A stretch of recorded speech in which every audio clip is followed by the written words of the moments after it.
Okay. Hello, everyone. I'm going to do a talk about operational security for us. Everyone in this room probably does it for organizations, but we don't do it very well for ourselves. And we can't trust industry and government to do it because either they can't or they won't. It is what it is. So who am I? I came from the world of software development. Now I do security work for companies and do other things. I play guitar, parent, ski, etc. Okay, why am I here talking about this? This isn't a talk that I found because it was something I was passionate about. It's a talk that found me because I kept getting letters saying that I'd been part of yet another breach. I was part of the Anthem breach, got that twice from two different employers, no doubt. OPM, which if anybody was in part of the OPM breach, there is nothing left to be breached about you as a human being. They have it all. Yahoo, awesome. LinkedIn. I didn't get hacked on the other stuff, but I imagine that was very embarrassing for those people who did. So, I'm here to tell you some things you can do to make your life a little safer. First, I want a quick show of hands. Who here has done a security freeze? All right. We have a handful of people who are not sitting ducks for getting their identity stolen. So if you get part of a hack, they send you a letter that says that they are going to offer you credit monitoring. Credit monitoring is terrible. All they do is promise to give you the essential telephone call that the barn's on fire, but the barn's already on fire. You know, your house is on fire. It's too late, too little, too late. And they're not really liable. So if you get your identity stolen, too bad. They're not going to help you with it. So there's limited liability. And researching identity theft came up with some really astounding number of hours because companies don't make it their business model to help you deal with identity theft. They make it their business model to harass you because they think you owe them money. So goal here is to stay out of trouble. Okay. So I thought about how to approach this, and I figured the best way to do it is pen test concepts, vulnerability assessment concepts. First thing you need to do is determine what the attack surface is, and we all have an attack surface. The internet knows all. There are companies who do nothing but collect data about you as individuals so they can resell it to advertisers, to people who are looking to open up credit in your name. So the goal here is to determine what does the internet know about me. The answer was a lot. But first, let's go with a cautionary tale. Don't be this guy. Okay? I should not know much about him except what I see on television or read about in the paper. So he registered a vanity domain. You can read it. If you can't, oh good, I put it up there. SeanSpicer.com. He's fixed this, but you type in the who is, and what do we have here? We have his home address. We have his email address. We have his phone number. And someone I know created this graphic because it's pretty awesome that you can find out this much information about him. The vice president's wife also registered a domain for something called towel charms. I don't know what that is. But anyway, you can look her up too. I believe she also has changed it to private. But if you just Google towel charms. So we're going to check our attack surface. First thing we're going to do is vanity searching. Open up a search engine, start looking for yourself. Look for your name, where you were born, social security number, even things that you think that should never be on the internet. Your social security number, for example, should never be on the internet. And then set up a Google search alert for those things. Because if anything shows up, if your social security number, for example, showed up on the internet, you'd like to know that. Make sure your domain registrations are private. People forget about that stuff. Man, sometimes you might have registered it 5, 10, 15 years ago and you've long forgotten about what's on there. Aggregation websites. There are dozens of these companies and they collect all kinds of information about you. Some of it is highly accurate, some of it's wildly inaccurate. When I was doing it, it kept suggesting that my wife's name was Linda. My wife's name is not Linda. I don't know anyone by that name at the moment. When you find your information on aggregation websites, some of them make it very easy for you to opt out and remove your information. Some of them are terrible at it. The worst require you to mail them a photo ID. I'm sorry, I'm mailing my photo ID to anybody. That's just stupid. But you can remove a lot of this information. And when you do, you start seeing that you don't appear as often or at all. And that's kind of the goal. Social media. Everybody's doing social media, and every social media company is terrible at protecting you, the individual. Minimize what can be seen, and try to do the same for your family. I know that doesn't make you a very popular person at home when you try to convince loved ones that security is an important thing. So domain registrations, if you gotta use one that isn't private, just tie it to a P.O. box or something else. Get a P.O. box that you can use for any registration that you're not certain you trust. We walk around with cell phones in our pockets that contain everything about us, financial, who we know. If you've got email on it, it probably has all sorts of things about your employer, your personal life. And it's the one device that's going to be used for multi-factor authentication for most websites. Portable devices, access, cloud storage, and social media, email, financial. These are all huge, serious points of failure. The router you bought at Best Buy, chances are, is not configured for your safety. Google it. Look for what the vulnerabilities are and fix them. Close those dang ports that are open to the outside world. Delete Facebook from your phone. Good Lord, if you've ever read the terms of service, delete it. It can read everything you do. I'm not real wild about social media on phones in the first place because phones have all your information. Set a periodic reminder to go through the privacy settings. They change them every 2 or 3 months. If you wait a year, it could mean that for 9 months something was visible you didn't want to be visible. Maybe your phone number, maybe your email address.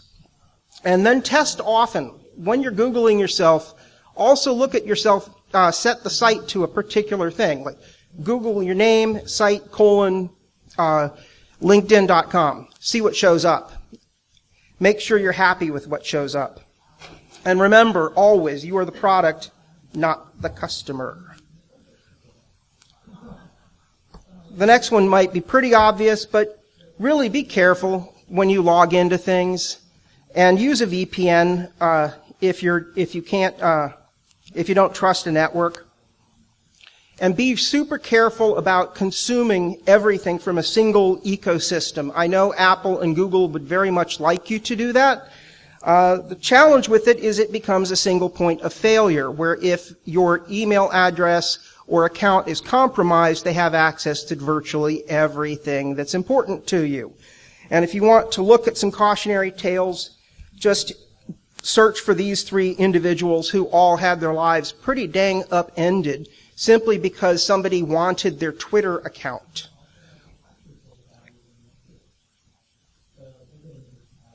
And the last reminder on computing is that a desktop, that antique of the past, is always more secure than a portable device because it isn't easy to steal. It doesn't have a microphone. It doesn't have a camera. It's stuck to the wall. It requires a power plug. And lastly, back everything up. I can't repeat that one enough. Store at least a backup of all your important stuff somewhere that isn't online.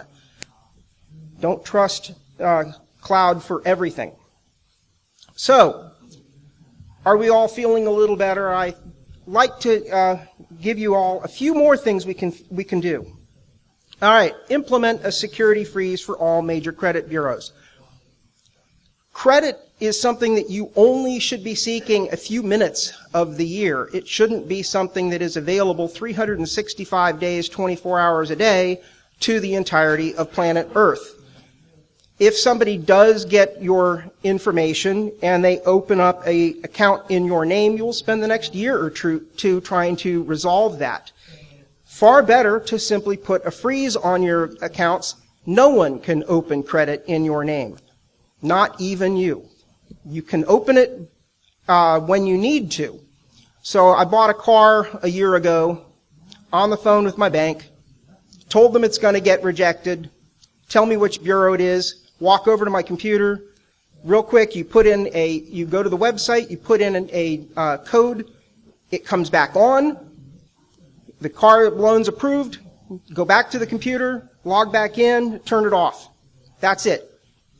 Real easy to get to get credit when you need it. Encrypt all the things. If it gets stolen, think about what your phone has on it, what your laptop has on it, what your tablet has on it. Encrypt it. Laptop basic safety, of course, is keep them closed, tape over the webcams, turn on the OS-based firewalls. It's amazing how many things ship with a firewall but not configured to actually run. And I love crowdsourced apps to get rid of spam calls. Mr. Number is freaking awesome. Went from getting 4 or 5 spam calls a day to none. Use unique email addresses for anonymous social media. You don't really want anonymous to tie back to you. Password stores. I love KeePass. There's others. Use them. The best password is one you don't know. Set it to the maximum entropy. 20 characters, all numbers, garbage characters, all of it. Install anti-theft devices on your mobile devices. Replace default phone apps with things that are more secure. I like Signal. And lastly, multi-factor authenticate all the things. If it has multi-factor authentication, please do it. There's no reason we should be living in a world where user ID and password are the only way to authenticate to things. Browsers. Go to Panopticlick. The EFF has this great tool that shows how unique your browser is, because that's what advertisers want. They want to know who you are. And there's all kinds of extensions that both block ads and also fuzz the results so that you appear to be somebody you are not. My favorite is the one that makes you look like you're on Windows XP, even if you're using another operating system. That's a pretty cool one. uBlock Origin is great for getting rid of ads. Privacy Badger is a nice tool to obfuscate who you are. And if you're really paranoid, there's a whole bunch of other ones. Self-destructing cookies is pretty interesting. Every time you leave a website, it gets rid of the cookies that were placed on your computer. But the goal here is to be a little more secure. Get a VoIP phone number. Use it for anything where you don't really trust something. Google Voice is one. There's a whole bunch of them. Alternate email addresses that are tied to the VoIP number so that you can start to create a new persona for yourself for higher risk situations. Use throwaway email addresses for low trust accounts, event registration, etc. That also cuts down on the spam. Get a VPN for low trust computing situations. That's a fantastic thing. If you're staying in a hotel, you're in a Starbucks or something like that, you can't trust their network. Heck, you don't even know if you're connected to their network. You might be connected to that guy who's sitting a few feet from you, who's a man in the middling all the traffic. Travel. Travel's gotten really weird in the last couple of months, but I'll get to that in a minute. But you have to start thinking about security at borders now. You have to think about security from your own government, because they are asking for you to give them your devices so they can copy them. I can think of 100 reasons why that would be a really bad idea, and your employer probably wouldn't like it much either. So there's things you can do. One is use a phone and a laptop, particularly just for travel. Some companies even issue blank devices that you then configure when you get to your destination. YubiKey, alternate boot, you can use even a micro SD card to boot a laptop. So if they have your laptop and they open it up, all it's going to do is boot into an operating system that doesn't have any of your information on it. It's all being kept on the micro SD. And I got to get running a little short on time. Use a travel account, a cloud account for storage that you can access when you get to your destination rather than keeping it on the device that you travel with. I registered a domain to start storing all of this stuff because I couldn't find any one single location for information for yourself. There are a lot of websites that are designed for every aspect of organization security. I just couldn't find something that was useful for the individual. So I've got a bunch of things that I found that are helpful, and they're all on the website, which is opsec.solutions. And yes, that's a real top-level domain these days. Again, back to the security freeze. In Virginia, it's about $10 a piece unless you've already been hacked, in which case you need to supply a police report from your identity theft, which isn't really ideal. And it doesn't work for children, so if you got hacked, your kids are still unsafe. People can open accounts in their names. And it doesn't work in Michigan. I don't know why. And I've got a bunch of tutorials on how to remove your information from the internet. Personal security, there's a great book. It's written primarily for women in mind, but has a lot of great privacy tips just for everyone. Creating personas for yourself, so if you wanted to, in order to better remain anonymous on the internet. EFF has some great recent articles on what you can and cannot do as far as your crossing the border as regards your First and Fourth and Fifth Amendment rights, which is interesting. In a nutshell, your rights are awesome, but once you leave the United States, the Constitution no longer protects you. And it doesn't protect you when you're returning until you get through customs. Identity theft stories, because, man, when you read these stories about how somebody's entire life can be upended simply because a person got social engineered at help desk somewhere. All right, what still is a pain in the rear end? The government is really slow to move toward protection. Despite massive, rampant fraud, the IRS still hasn't figured out how to stop people from filing tax returns in your name and then sending the money to a place where you don't live. Mind-boggling. Voting records, property records, and things like that are public in most jurisdictions. So you remove your data from the internet and it's going to come right back because that's where they get it from. And then the weak link is always still humans, because humans can still be socially engineered, so they're not going to always protect you. And they may reset your password and give it to someone who is not you. And humans click on all the things. Does anybody have questions? Yes, in the back.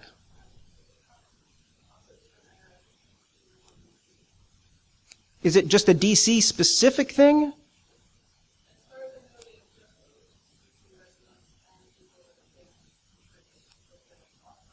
Okay. You can't in Virginia. I do not know about other states. It still blows my mind that the IRS permits anybody to submit a tax return and they don't verify who you are. It just blows my mind. In the back?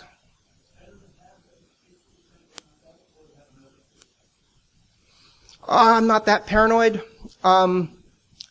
People who are more paranoid than me don't have Facebook accounts. I know people who work for highly secure customers. So if you opt out of having a Facebook account altogether, someone else can claim you spam? Yes, they can. As you, That would be correct. So there's websites called NameCheck that will be on the website. That allows you to look at, you type in a single thing, you can determine some 70 or 90 social media websites and determine where that is being used. You can both register yourself, never use it so no one else can, not a bad idea, or you can see if anybody's trying to impersonate you. No, I haven't.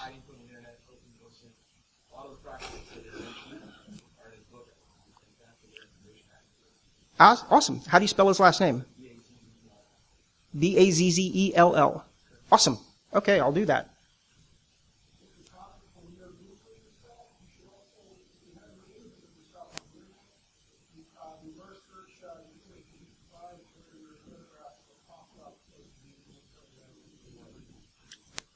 That is awesome advice. Thank you.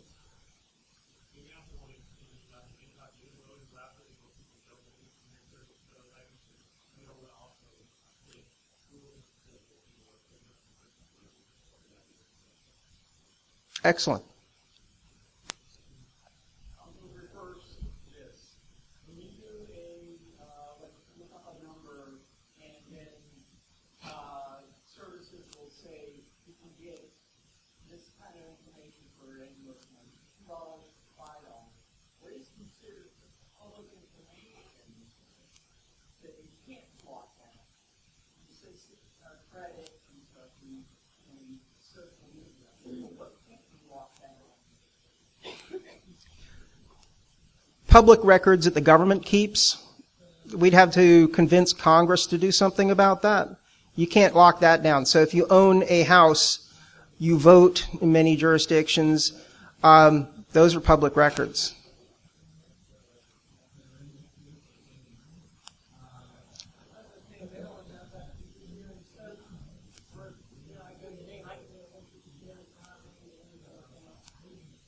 Virginia has it as well. That's a fascinating thing to do. If you're ever thinking about working for somebody or going into business with somebody, looking at their arrest record and their court case record, very interesting. There are a lot of services out there that will do grading on the web,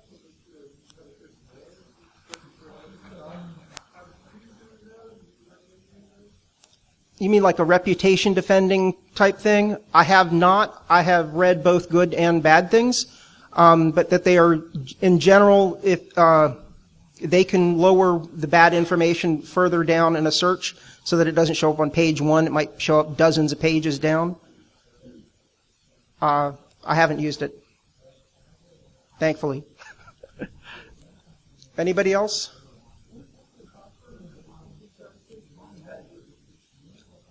$10.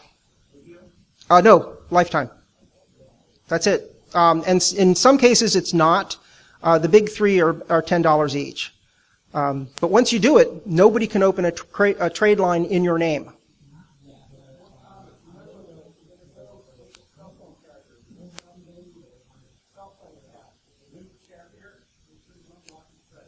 That would be correct.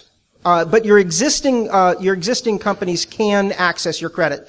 So if you own a house, you have home insurance, they run a credit check on you once a year. They can access it. Your bank can access your credit because you've already allowed them. Yes. $10. That's it. $10. It's the biggest no-brainer. If you don't remember anything else I told you, credit freeze, $10. Just do it.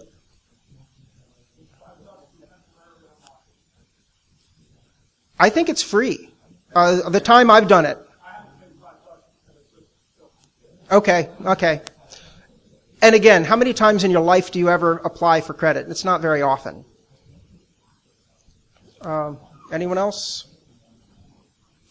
Okay, thank you very much. I hope it was useful.